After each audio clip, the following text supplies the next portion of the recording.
Well, you've probably heard of some countries and workplaces adopting a 4-day work week, especially post-pandemic.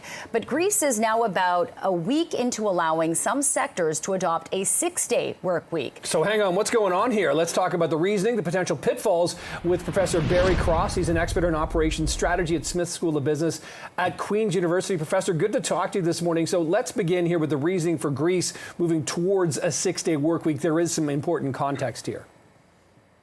Yeah, well, certainly one of the challenges, not just Greece, but many countries over in Europe are facing right now is fewer people hanging around to work as they enter that workforce age. So they've got fewer people to do the work that needs to be done, and they're saying, hey, maybe we can get more people to work longer.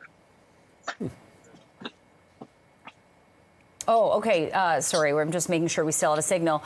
Professor Cross, does the reason for that, maybe contribute to the fact that more young people are becoming influencers? And, turning to Greece's move, was this to boost productivity?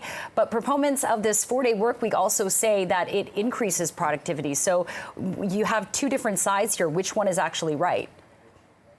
The Greek approach at this point is really about getting more from the resources that we have, in overall time commitment. And you're right, there's been experiments in different areas, different countries, even different organizations who've said that, well, what happens if we reduce that down to 35 hours a week or 32 hours a week? And what they've found is that people are actually a little bit happier. They're more prone to suggest ideas to improve the work. The work itself actually gets to be more productive and more optimized for the processes that we're working on at that. So two contrary approaches. I'm not honestly a bit of a fan of the way that Greece is approaching this. Imagine the impact on the quality of life, the quality of the work itself, when obviously they're visibly frustrated. There's been a lot of reports in the media about, the tactics that are being deployed now. So I'm leaning more towards, let's see how more effectively we can work inside of the scope that we've got in front of us. Of course, productivity is so much of what this comes down to. And, some Canadian companies have already embraced, Professor, the 4-day work week. Have you seen productivity improve? Like, are there statistics to back up that, hey, the 4-day work week is working? And conversely, I suppose, if you go from a 4-day to a 6-day, I think you've kind of already alluded to that. What does that do to the workforce? This is going to be good for morale. And there's already been protests and a lot of activity. Imagine the Greek population not being satisfied with this, but yes, there are statistics to back up the idea of shorter work week.